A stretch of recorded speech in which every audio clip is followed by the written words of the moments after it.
अस्सलाम वालेकुम, आदाब, नमस्कार। परभनी न्यूज़ महानगर में आपके साथ शेख इफ्तिखार। रोकड़ा हनुमान मंदिर इलाके में विकास कामों के भूमि पूजन संपन्न। परभनी शहर के मशहूर श्री रोकड़ा हनुमान मंदिर इलाके में विभिन्न विकास कामों का भूमि पूजन सांसद संजय यादव इनके हाथों 3 जुलाई के रोज किया गया। विकास कामों में मंदिर इलाके में गट्टू बिठाना, उसी तरह मंदिर के सामने के प्रमुख रास्तों के काम का समावेश है।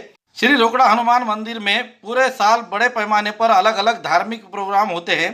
साथ ही हर साल श्री क्षेत्र पंढरपुर वारी के मौके पर श्री गजानन महाराज और दूसरे संतों के खास पालकियां यहां पर आती है। क्योंकि यहां भक्तों की बहुत भीड़ होती है, इसलिए मंदिर इलाके में सुविधाएं बढ़ाने के मकसद से ये डेवलपमेंट का काम किए गए हैं। कार्यक्रम में पूर्व एमएलए सुरेश दादा देशमुख, पूर्व एमपी तुकाराम रेंगे पाटिल, पूर्व उप महापौर भगवानराव वाघमारे, सेना जिला प्रमुख आनंद भरोसे, कृषि उत्पन्न बाजार समिति के चेयरमैन पंडितनाथ घुले, नगर सेवक नदीम इनामदार, मोहसिन खान, नदीमुद्दीन खाजी, मोइन मौली, बसेरा बिल्डर्स के डायरेक्टर हाजी शेख इब्राहिम, जिला परिषद सदस्य खिलारे और उसी तरह से अन्य मान्यगण मौजूद थे। इस मौके पर सांसद संजय यादव ने कहा कि रोकड़ा हनुमान मंदिर इलाके के विकास के लिए फंड की कोई कमी नहीं होगी। भक्तों की सुविधा के लिए भविष्य में भी मंदिर के क्षेत्र में जरूरी विकास कार्य किए जाएंगे। सभी से सहयोग से ये काम पूरे किए जाएंगे और यहाँ आने वाले भक्तों को कोई परेशानी ना हो, इसका खास ध्यान रखा जाएगा। कार्यक्रम के शुरू में रोकड़ा हनुमान मंदिर के समिति की ओर से सभी मौजूद मान्यगणों का विचार और श्रीफल और उसी तरह से गुलदस्ते देकर उनका स्वागत किया गया। में भावी भक्त और उसी तरह से इलाके के नागरिक बड़ी संख्या में मौजूद थे। अंबे जोगाई का एटीएम फोड़ने वाले चोर परभनी एलसीबी के शिकंजे में। परभनी शहर के नवा मुंडा इलाके में हुए एटीएम फोड़ने के घटना को लेकर जांच करते हुए परभनी के एलसीबी के पथक ने अंबे जोगाई का एटीएम फोड़ने की कोशिश करने वाले 4 चोरों को हिरासत में लिया है। ये चोर परभनी जिले के मानवत पाथरी तालुके के हैं। पकड़े हुए को आगे के जांच के लिए अंबे जोगाई शहर के पुलिस के हिरासत में दिया गया है। परभनी शहर के नवा मुंडा इलाके में रहे यूको बैंक के एटीएम को फोड़कर 5 लाख रुपए लेकर फरार होने वाले की जांच करने के लिए परभनी की एलसीबी पथक जांच में लगा हुआ है। इसी जांच के दरमियान अंबा जोगाई शहर में 2 जुलाई के रोज एसबीआई बैंक का एटीएम फोड़ने की कोशिश करने में सायरन बजने के कारण ये चोर वहां से फरार हो गए थे। इन चोरों को परभनी के पथक ने हिरासत में लिया है। इसमें से कोला स्थित गणेश बाला साहेब काड़े रहने वाला कोला तालुका मानवत, इसके घर पर जाकर एलसीबी ने जाल बिछाते हुए उसे हिरासत में लिया। उसकी झड़ती लेने पर उसके कमर को लगा हुआ खंजीर और वहीं पर तलवार छुपाकर रखी हुई थी। इस बिना इजाजत गैर कानूनी तौर पर खंजीर और तलवार इस्तेमाल करने को लेकर उसे हिरासत में लेते हुए पुलिस स्टेशन मानवत में गुना रजिस्टर नंबर 306/2026 कलम 4/25 भारतीय हथियार अधिनियम के तहत और स कलम 135 महाराष्ट्र पुलिस अधिनियम के तहत एलसीबी के पुलिस हवलदार विलास नारायण सातपुते इनके फरियाद पर अपराध दाखिल किया गया। उसी के साथ साथ उसके साथीदार राजेश बाबा साहेब कामड़े, विवेक बबन धारे, मुंजाजी लक्ष्मण अरसाड़ सभी रहने वाले कोला तालुका मानवत, परमेश्वर सोना भाऊ बनगर, विष्णु नारायण भिसे दोनों रहने वाले झरी तालुका पात्री, ये चोर शामिल होने की बात सामने आई है। उन चोरों को हिरासत में लिया गया है। आगे की कार्रवाई के लिए अंबा जोगाई पुलिस के सुपुर्द किया गया है। ये कार्रवाई एलसीबी शाखा के पीएसआई चंदन सिंह परिहार, अमलदार केशव लटपटे, महेश कौठाड़े, विलास सातपुते, रंगनाथ दुधाटे, सचिन भदरगे, सिद्धेश्वर चाटे, नामदेव डुबे, राम पौड़, मधुकर ढवळे, विष्णु चौहान, गजानन क्षीरसागर, सूर्यकांत सातपुते, राहुल परसोड़े, मानिक वाघ, दिलीप नीलपत्रेवार इनके पथक ने यह कार्रवाई की है।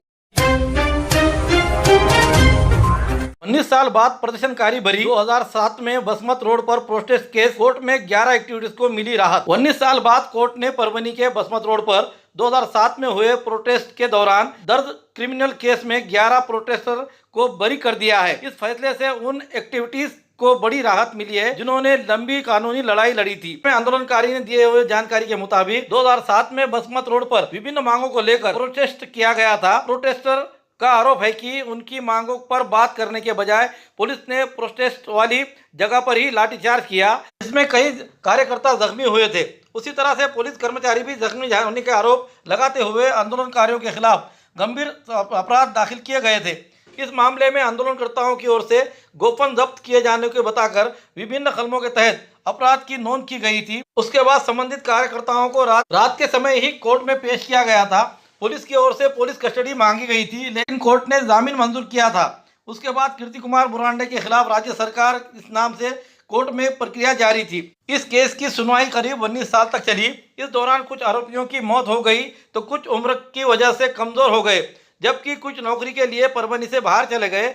फिर भी 11 जाने माने एक्टिविटीज ने कोर्ट की लड़ाई रेगुलर जारी रखी। इस केस में कोर्ट ने एक्टिविटीज कृषि कुमार बुरांडे, एडवोकेट माधुरी सिरसागर, लक्ष्मण काळे, शेख अब्दुल, गणपत गायकवाड़, बाला साहेब मोहते, छाया गायकवाड़, शेख मुंशी, शेख महबूब, अनीता ढोंगड़े और शेख नबी को बरी कर दिया है। इस केस में आंदोलनकारियों की तरफ से एडवोकेट माधुरी सिरसागर, एडवोकेट लक्ष्मण काळे और एडवोकेट सुनील बागल ने बहस की। कोर्ट के फैसले के बाद संबंधित एक्टिविटीज ने खुशी जताई और कहा कि यह न्याय की जीत का लम्हा है।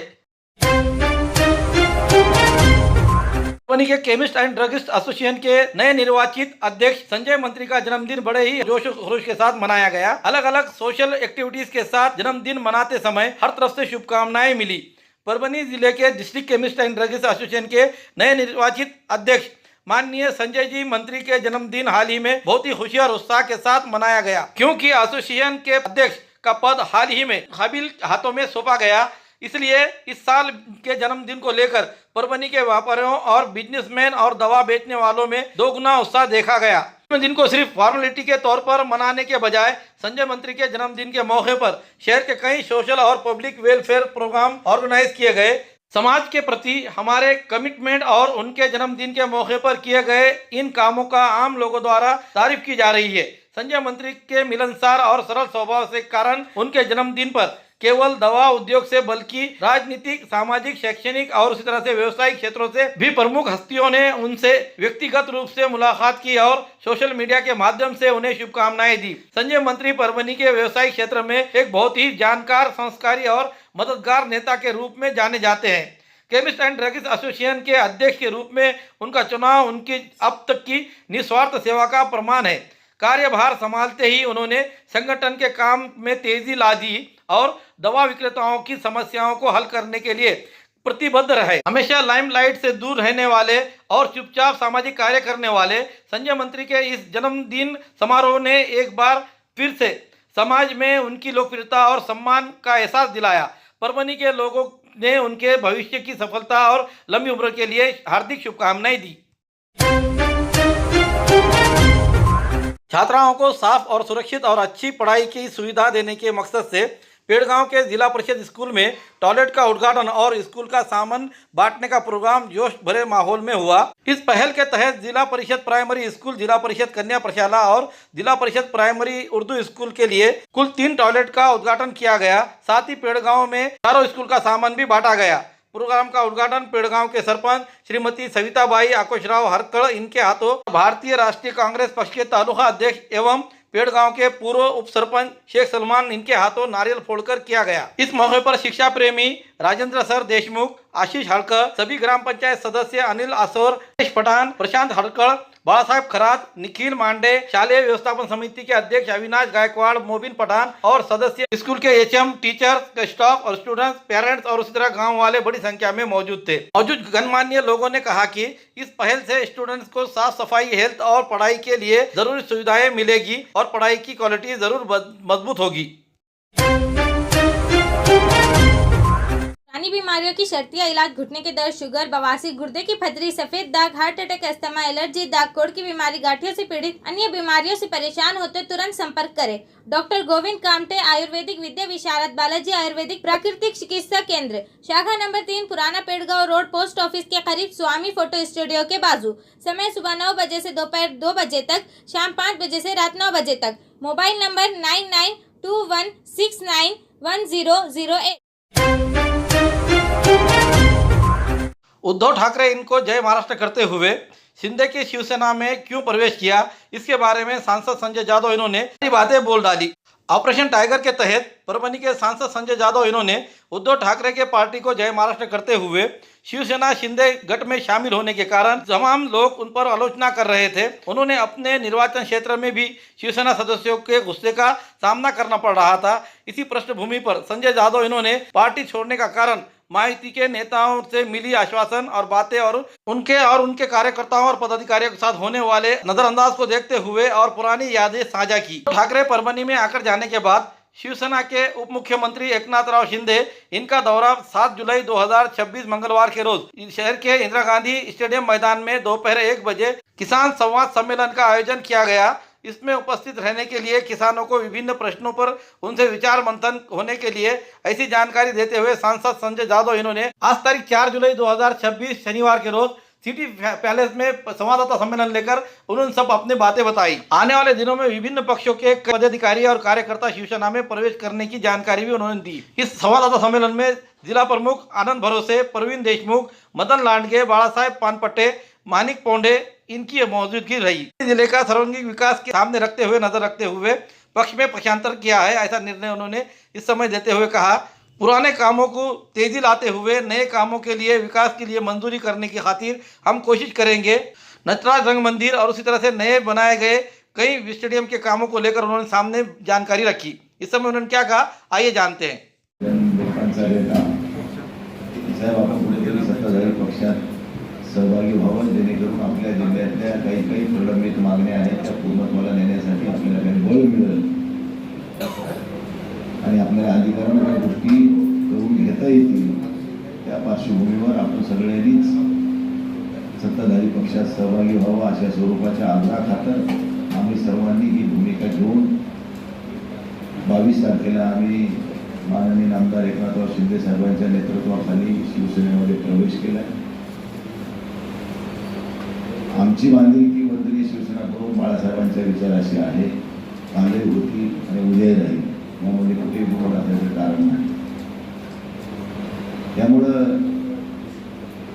1989 ची पहिली लोकसभेची निवडणूक परभणीची कैलासवासी अशोकराव देशमुख साहेबांच्या रूपानं शिवसेनेनं धनुष्यबाण या चिन्हावर लढली, पण त्यावेळेस पक्षाचं चिन्ह म्हणून ते त्यावेळी नव्हतं, तर आपला उमेदवार हा अपक्ष उमेदवार माझा संबोधल्या गेलेला होता। परंतु त्यावेळेस शिवसेनेनं जे मताधिक्य घेतलं आणि अशोकरावच्या रूपानं जी आपण लोकसभेची निवडणूक जिंकली, त्यानंतर खऱ्या अर्थानं आपल्याला शिवसेनेला राजकीय पक्ष म्हणून मान्यता मिळाली। या सगळ्या निवडणुकाच्या आचारसंहितामध्ये हा विषय पेंडिंग राहिलेला आहे। परंतु आमचा काही त्याच्यामध्ये प्रयत्न असा चालू आहे की ती अंडरग्राउंड ड्रेनेज योजना ही आपल्याला काही थोडी सगळ्या विस्तारीकरण त्यात झालेलं नाही समावेश, त्यामुळे ती आणखी 200-250 कोटीची वाढू शकते। त्यामुळे तिला वाढीव प्रमाणात पुन्हा एकदा रिवाईज करून घ्यायची का ॲज इट इज ती ओपन करायची, की शिंदेसाहेब आल्यानंतर त्या दिवशी आपला निर्णय होईल। अंडरग्राउंड ड्रेनेज हा विषय आता जे वॉटर सप्लायची विषय आहे तो जवळजवळ 156 कोटीची आहे, तर ती जवळजवळ 250 कोटीची होणार आहे, कारण बरेचसे काही एरियामधून काही आपल्याला सुटलेलं आहे आणि काही DSR रेट त्यावेळेस ती 22च्या अगोदर केलेली ती DSR रेट त्यावेळेसची आहे आणि आजच्या DSRमध्ये त्याच्या DSRमध्ये मोठा डिफरन्स असल्यामुळे याला रिवाईज करून आपल्याला हे पुनर्जीवित करायची का ॲज इट इज करायची, उरलेली नंतर सेकंड फेजमध्ये घ्यायची, हे दोन्ही निर्णय शिंदेसाहेब आल्या दिवशी पूर्ण होते। 40 साल के बाद आप 40 साल के बाद सत्ता में सब चीज मिल गई, मास्टर प्लान होगा क्या परभणी में? मास्टर प्लान देखो अभी क्या क्या होगा, अपन उस दिन अपने तो आप वहाँ आइए, जिस दिन मैं पूरे परभणी के नामचीन लोगों को शिंदे साहब के साथ में बात करने के लिए बिठा रहा हूँ, उस दिन ये आप सब सवाल उनसे पूछो, हम भी पूछेंगे, आप भी पूछो। अपने शहर के हित में जो भी अच्छा काम करना है वो करने के लिए हम तैयार हैं। आणि थांबे आपण बरेच मिळवले, गंगाखेडला नव्हते, शिरूरला नव्हते, बंद झालेल्या गाड्या काही त्यांनी चालू केल्या, काही बंद ठेवल्या। हा आपल्या तिथला विषय नाही, हा पूर्ण देशभरातला विषय आहे। ज्या गाड्याला पोटेन्शियल आहे, ज्या गाड्याला लोकांची डिमांड आहे किंवा लोकांचा रेटा आहे किंवा लोकांचा प्रतिसाद आहे, तिथं महसुलाचा विषय सुद्धा महत्त्वाचा आहे। आता पंढरपूरला जाणारी निजामाबाद पंढरपूर गाडी आहे ती ॲक्च्युली खूबसूरती का राज डॉक्टर हाशमी के पास। बालों का झड़ना, चेहरे के दाग व धब्बे, दीगर समस्याओं का इलाज हमारे पास। हमारे अपने बनाए हुए प्रोडक्ट्स 100% नेचुरल, कुदरती तौर पर इलाज बगैर किसी साइड इफेक्ट के साथ पूरी तरह से कुदरती व खालिश प्रोडक्ट्स आपके सामने बनाए जाएंगे। हमारे खुद के बनाए हुए प्रोडक्ट शिकाकाई, रीठा, आंवला, मेथी, गुड़हल के फूल, भिंगरा, एलोवेरा के जरिए हर्बल ऑयल वो हर्बल शैम्पू बालों का झड़ना व डैंड्रफ को खत्म करने के साथ सर की खुजली को खत्म करे। पतले बालों का इलाज फायदेमंद है, साथ ही बालों को लंबा, घना और खूबसूरत बनाए। चेहरे के दाग धब्बे, कील, मुहासे, रूखी त्वचा वो चेहरे की झुर्रियां खत्म करे, साथ ही चेहरे को खूबसूरत बनाता है। खूबसूरती का राज डॉक्टर हाशमी के पास। हमारे पास ऑयल मशीन है जिससे हम आपके लाए गए खोपरा, कलौंजी, बादाम व अन्य सामग्री का तेल निकाल कर देंगे आपके सामने। एड्रेस डॉक्टर हाशमी मिनाज, खान साहब बिल्डिंग के पीछे, दरगाह रोड, परभनी। 8421522947, 8669131304। मिलने का समय सुबह 9 बजे से दोपहर 2 बजे तक और शाम 5 बजे से रात 9 बजे तक। हमारे न्यूज आपको किस तरह पसंद आ रहे हैं इसके बारे में लाइक करें, शेयर करें, कमेंट करें। अब तक हमारा चैनल सब्सक्राइब नहीं किया है तो सब्सक्राइब जरूर करें, बेल आइकन का बटन जरूर दबाएं ताकि ली हुई खबर सबसे पहले आप तक पहुंच सके। हमें फेसबुक पर भी फॉलो करें।